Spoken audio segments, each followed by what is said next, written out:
Dear दोस्तों, स्वामी के motivational video देखने के लिए चैनल को सब्सक्राइब कीजिए और बेल आइकन को क्लिक कीजिए। धन्यवाद। લવ માટે એમ કહેવાયું છે કે લવ ઇઝ બ્લાઇન્ડ. લવ આંધળો છે, એને દેખાતું નથી સત્ય શું ને અસત્ય શું.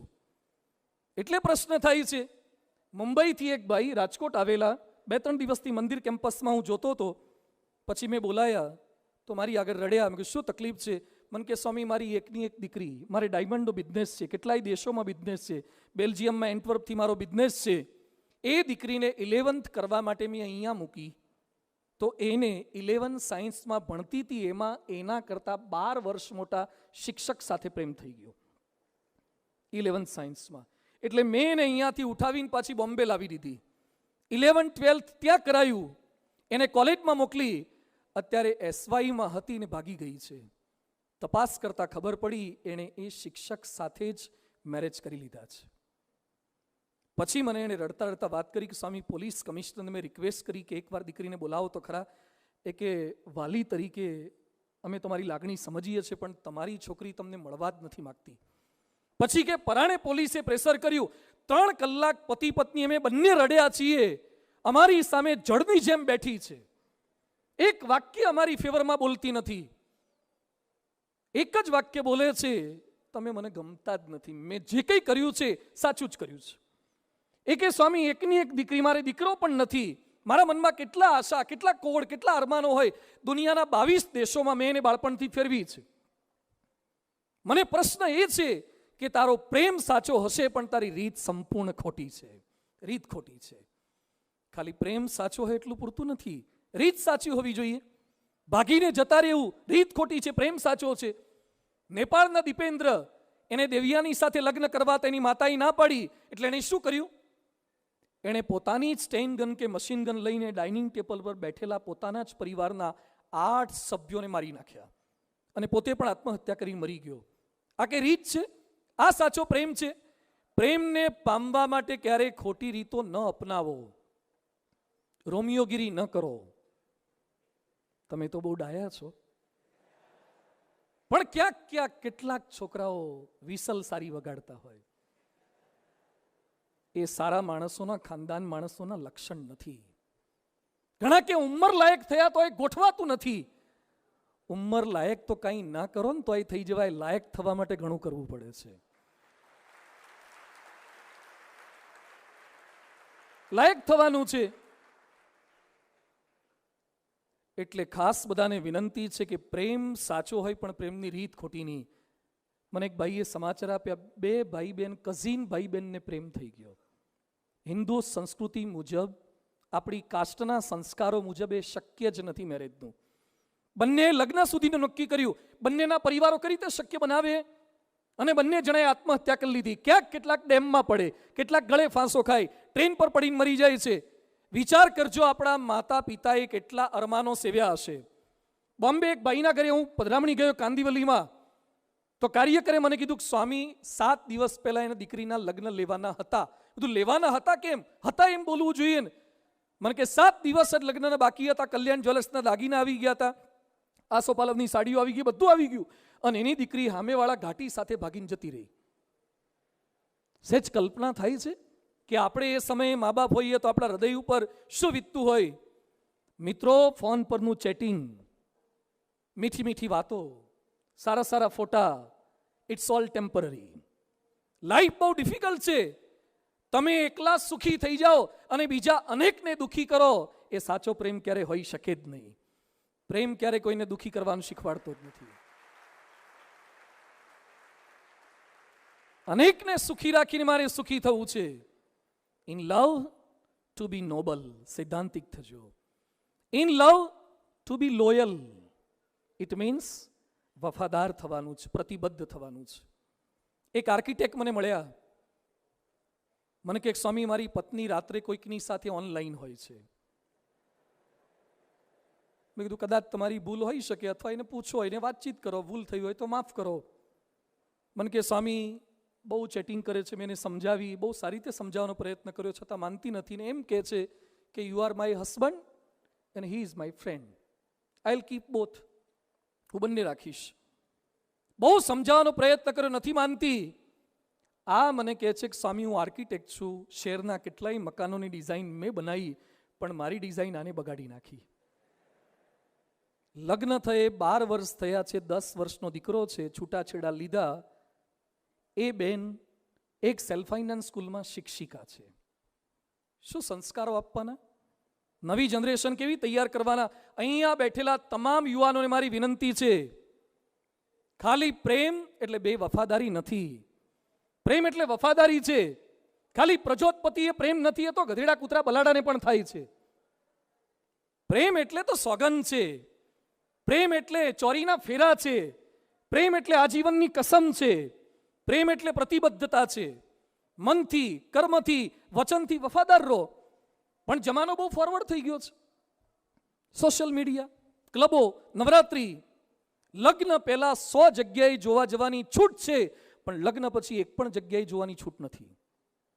લગ્ન પહેલા 100 જગ્યાએ જોવા જાઓ સિલેક્ટ કરતા પહેલા, પણ લગ્ન પછી એક પણ જગ્યાએ જોવા જવાની છૂટ નથી. પણ આજે નથી સમજાતું. આ અમારા મંદિરમાં જ એક રસોઈયો આવ્યો હતો, અત્યારે તો નીકળી ગયો. છોકરો હતો રાજસ્થાનનો, 21-22 વર્ષનો હશે. રસોઈ બનાવ્યા પછી નવરો પડે ને ઓનલાઈન જ હોય. અને જે કાયમ ઓનલાઈન રહેતા હોય ને લગભગ આઉટલાઈન જ હોય. જે અખંડ ઓનલાઈન રહે ને એને આઉટલાઈનની સંભાવના હોય. જે એકલો મલકાતો હોય ને સમજો ક્યાંક કનેક્ટ થયો લાગે છે.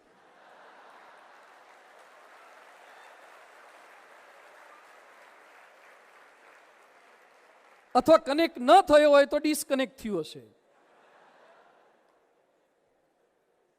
એટલે આ છોકરો ચેટિંગ બહુ કરતો હતો, તો મેં એને મોબાઈલ મારા હાથમાં લીધો જોવા માટે.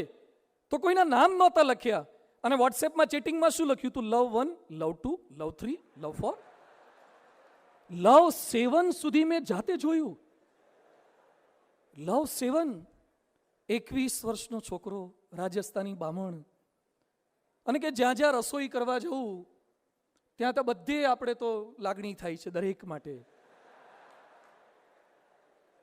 અને દરેકના નંબર લઈ રાખું, લવ 1 કઈ દિશામાં જાય છે. મને કે અમે તો મધમાખી જેવા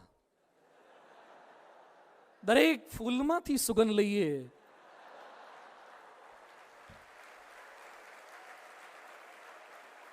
પછી મેં એને કીધું, બધું મધમાખીની આવરદા કેટલી હોય? મધમાખીની આવરદા બહુ હોતી નથી, તો તારી આવરદા પણ એટલી જ પૂરી થઈ જશે. એની વચ્ચે આપણે કેવી પવિત્રતા રાખવાની છે. સીતા રાવણના દરબારમાં 1 વર્ષ રહી છે. રાવણે સીતાને સમજાવવાના એટલા પ્રયત્નો કર્યા છે, એટલા ટેમ્પટેશન, એટલા પ્રલોભન. આજની ભાષામાં કહીએ તો એટલા મોબાઈલના હેન્ડસેટ આપ્યા હશે, એટલા લલચાવવાના પ્રયત્નો, પણ સીતા કોઈ રીતે ડગતા નથી. 1 વર્ષ પ્રયત્ન કર્યા હોય ન ડગે. શું સીતાનું સત હશે? શું સીતાનું પતિવ્રતાપણું હશે? કેટલા કષ્ટ પડ્યા, કેટલી તકલીફ પડી. સગર્ભા સીતાને રામે કાઢી મૂક્યા છે, છતાં સીતા ભગવાનને પ્રાર્થના શું કરે છે? તમેવ ભરતા ન ચ વિપ્રયોગ. જો મારો નવો જન્મ થાય તો 7 જન્મમાં રામ મારા પતિ થજો. આ પતિવ્રતાપણું છે, આ પ્રેમ છે. પાર્વતીજી શિવજી માટે તપશ્ચર્યા કરતા હતા, લગ્ન કરવા માટે. સતી બળી મુવાતા પાર્વતી થયા, અને શિવજી સાથે લગ્ન થાય એના માટે તપશ્ચર્યા કરતા હતા, વ્રત કરતા હતા. નારદજી કસોટી કરવા માટે આવ્યા, અને નારદજી પાર્વતીને કહે છે કે કોના માટે તપ કરો છો? શિવ માટે.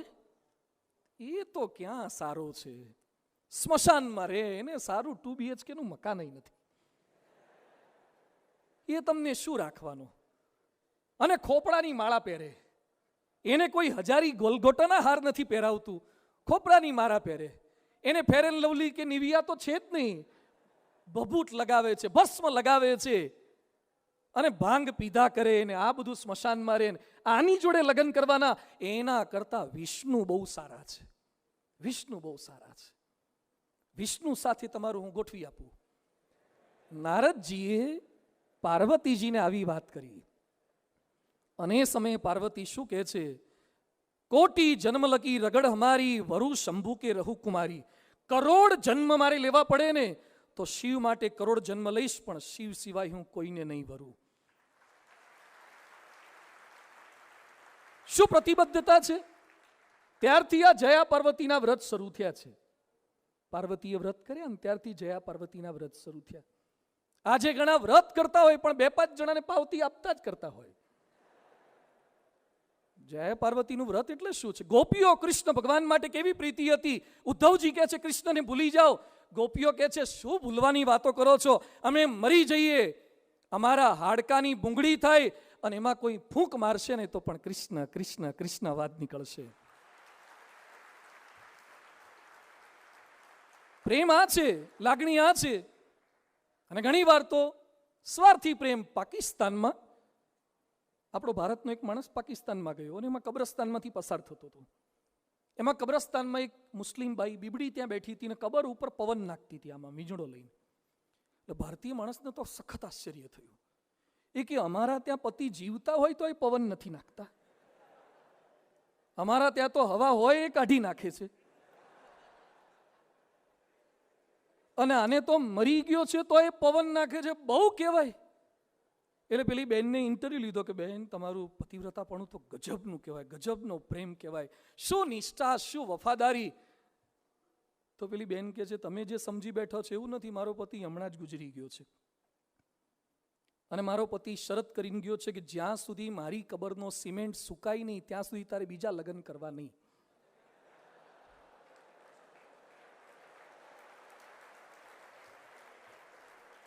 એટલે હું સિમેન્ટ સૂકવવાનો પ્રયત્ન કરું છું. તો પેલો કે આ તો ખોટું નીકળ્યું. ભારતમાં આવ્યો, એમાં આણંદમાં એક રેસ્ટોરન્ટમાં ગયો. એક દાદા દાદી બેઠા હતા. દાદા જમતા હતા, દાદી સામે બેસીને ટગર ટગર જોયા કરે. દાદાના ભોજન દર્શન.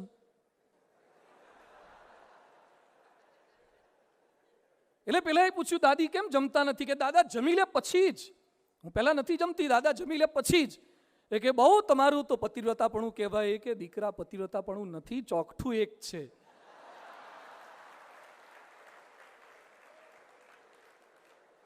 દાદા જમી લે પછી એક ચોકઠાથી મારે ખાવાનું છે.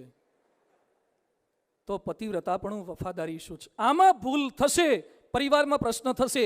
કવિ કલાપી જ્યાં જ્યાં નજર મારી ઠરે યાદી ભરી તે આપની, લાઠી ગામનો પ્રસિદ્ધ કવિ કલાપીએ લગ્ન કર્યા ને એમાં એની દાસી શોભના સાથે એને પ્રેમ થઈ ગયો. એની પત્નીને ખબર પડી કે આને મારા કરતા દાસીમાં વધારે પ્રેમ છે. એની પત્ની એને ઝેર આપીને મારી નાખ્યો. કલાપી 26 વર્ષની યુવાન વયે પોતાની ભૂલને લીધે મર્યા છે. આ પ્રતિબદ્ધતા છે, આ વિશ્વાસ છે. લવ એટલે શું છે? વફાદારી છે. હાલોલ છે, પંચમહાલ હાલોલ, એમાં મૂળધરી ગામ, જસવંતસિંહ પરમાર નામના એક ભાઈ, એની પત્નીનું નામ નૈનાબેન. એને લગ્ન થયા, સંતાન થયો, છતાં પેલી બાઈને લગ્ન પહેલા કોઈકની સાથે સંબંધો હતા, એને ભૂલી ન શકે. એટલે આ સમજાવે કે તમારે બિફોર મેરેજ કોઈકની સાથે લાગણી હોય, હવે તો છોડી દેવું જોઈએ. આપણા ઘરે દીકરો છે, એની સાસુ સમજાવે, પતિ સમજાવે. એકવાર પેલી બાઈને બહુ લાગી આવ્યું કે દર વખતે તમે મને એમ કહો છો દીકરો છે, દીકરો છે. એટલે 6 મહિનાના મિતેશ નામના દીકરાને લીધો, મૂળધરી ગામના ચોકમાં ગયા અને આરસીસીના રોડ ઉપર પોતાના દીકરાના પગ પકડીને માથે પછાડી અને મારી નાખ્યો. અને પછી એ બાઈ બોલી કે હવે મને જે ગમે છે ને એની સાથે જ હું જઈશ. શું કળિયુગ છે! તમે લગ્ન કર્યા પછી તમારો 6 મહિનાનો દીકરો આવે, એને મારીને પણ તમારા પ્રેમી સાથે ભાગી શકો છો. કેટલાય લોકો પોતાને પતિને મારીને પણ પાછા પ્રેમી સાથે જતા રહે છે. શું સુખી થવાના, શું સુખ પામવાના? લીવ ઇન રિલેશનશિપના કોન્સેપ્ટ આપણા છે જ નહીં. આપણા ત્યાં તો એક નારી સદા બ્રહ્મચારીનો કોન્સેપ્ટ છે, પોતાની પત્ની સાથેનો. સપને પણ વિચાર ન કરે કોન્સેપ્ટ આપણા છે. તો લવની અંદર વફાદારી છે. Second last, love is to forgive. લવમાં માફ કરવું પડશે, માફી આપવી પડશે, માફી માગવી પડશે. અમરેલીની બાજુમાં બાબરા ગામ છે, ત્યાં દિનેશ નામનો એક કડિયો ભાઈ હતો. એના લગ્ન થયા. એમાં એની પત્નીના મોબાઈલની અંદર ફિલ્મી સોંગ સારા હતા. એટલે ભાઈએ એના પત્નીનો મોબાઈલ લીધો કે મને કોપી કરવા માટે તું આપને. એટલે પેલા ભાઈએ ડાઉનલોડ કરવા માટે એનો ફોન લીધો. એમાં ડાઉનલોડ કરવા ગયા, એમાં ભૂલથી ડિલીટ થઈ ગયું. એના પત્નીનો પિત્તો ગયો. એ કે મારા બાપુજીના ત્યાંથી કરિયાવરમાં લાવી હતી. માંડ માંડ ભેગા કર્યા હતા, કેટલું સારું સિલેક્શન હતું, કલેક્શન હતું, તે ડિલીટ કરી નાખ્યું. એટલી ગુસ્સામાં આવી ગઈ ને બહુ જ અપમાન કર્યું, માફ ન કર્યો. પેલા ભાઈને ખોટું લાગી ગયું અને પેલાએ આત્મહત્યા કરી લીધી. હવે ગીત ડિલીટ થયા હોય તો ફરીથી ડાઉનલોડ થાય. આ ડિલીટ થઈ ગયું, આને અપલોડ કેમ ન કરવું? આવી નાની નાની વાતની અંદર આપણે માફ કરી શકતા નથી. જેની સાથે પ્રેમ હોય એની કંઈક શારીરિક ભૂલ પણ થશે, આર્થિક ભૂલ થશે, માનસિક ભૂલ થાય, પારિવારિક ભૂલ થાય. એટલે વિનોબા ભાવે કહેતા, પ્રેમ કરવો તે કળા છે, પણ પ્રેમ નિભાવો તે સાધના છે. કરવો તે કળા છે. મેવેદરનું નામ સાંભળ્યું છે? મેવેદર, ફ્લોઇડ મેવેદર બોક્સર છે, બોક્સર. મને તમને એક પંચ મારે ને તો 380 ફરી જાય. આવો ગજબનો બોક્સર છે. 50 ફાઇટ એ રમ્યો છે ને 50 જીત્યો છે. 50 ફાઇટ રમ્યો ને 50 જીત્યો. એક ફાઇટના કેટલા કમાય છે? $250 મિલિયન. એક ફાઇટ જીતે એટલે $250 મિલિયન કમાય છે. અત્યારે એની સંપત્તિ છે $1.67 બિલિયન. $1.67 બિલિયન. એની પાસે 100 તો કાર છે. કઈ હશે? નેનો, ફંટી, બેન્ટલી ને જેગુઆર ને લેક્સસ ને કેડિલેક ને આ બધી તો એની પાસે 100 કાર છે. બંગલો છે લાસ વેગાસની અંદર, 22,000 સ્ક્વેર ફૂટનો બંગલો છે ફ્લોઇડ મેવેદરનો. 22,000 સ્ક્વેર ફૂટનો. એને શોખ છે એના ઘરની અંદર ફ્લોરિંગ ઉપર પૈસા વેરેલા રાખે છે. ડોલરની નોટો એના ફ્લોરિંગ પર વેરેલી રાખે છે. આટલો પૈસાવાળો છે. ખરીદી કરવા માટે જાય ત્યારે જે ગમે બધું લઈ જ લે. આપણા લોકો, ઘણા લોકો ડી માર્ટમાં, મોલમાં જઈને વાયરો ખાઈને પાછા આવે.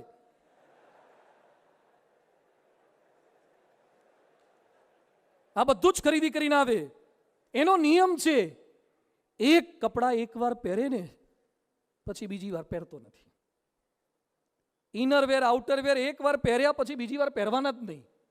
આવો નિયમ છે એનો. એક જોડી બૂટ એકવાર પહેરે, બીજી વાર નહીં પહેરવાના. એકવાર મેં કથામાં પ્રસંગ કીધો, એક છોકરો મને કે પછી એ મૂકે છે ક્યાં? તો ગૂગલમાં સર્ચ કરજે. આટલો પૈસાવાળો. અને એને એમ છે કે બોડી ઉપર વાળ હોય ને તો મજા ના આવે, હેરલેસ બોડી હોવી જોઈએ. એટલે દર અઠવાડિયે આખું ક્લિનિંગ કરી દે. બધા જ $1,000 એમાં આપે છે. એવરી વીક આખી બોડી હેરલેસ બધી કરી નખાવે. એ માણસને તકલીફ થઈ. 2004ની અંદર 90 દિવસ માટે જેલમાં ગયો. 2005માં પણ જેલમાં ગયો. હજારો ડોલરનો એને દંડ કરવામાં આવ્યો. કેમ? એની પ્રેમિકા સાથે બ્રેકઅપ થયું અને એની અંદર એના પર એને એટેક કરી દીધો, હુમલો કર્યો. એની પનિશમેન્ટ એને થઈ છે. Love is to forgive. માફ કરી દો. હિલેરી ક્લિન્ટન, બિલ ક્લિન્ટનના વાઇફ, અને બિલ ક્લિન્ટનથી ભૂલ થઈ. એક પ્રશ્ન થઈ ગયો, બિલ ક્લિન્ટન પણ લપસી ગયા. હિલેરી એની આત્મકથામાં લખે છે કે બિલે મને 6 મહિના સુધી અંધારામાં રાખી. મને જણાવ્યું નહીં. એને એક બાઈ સાથે લફરું હતું, મને ખબર ન પડવા દીધી. મારા મનમાં પણ બિલ માટે ખૂબ ગુસ્સો હતો. પણ મેં ક્યાંક સાંભળ્યું હતું કે ભગવાન દર્દ આપે છે એ પણ આપણા સારા માટે હોય છે. કંઈક એમાં પણ ઈશ્વરનો સંકેત હશે. આ સમજદારીથી મેં બિલને માફ કરી દીધા અને અમારું લગ્ન જીવન તૂટતા બચી ગયું. આજે બિલ સાથે હું પ્રેમથી રહું છું. Love is to forgive.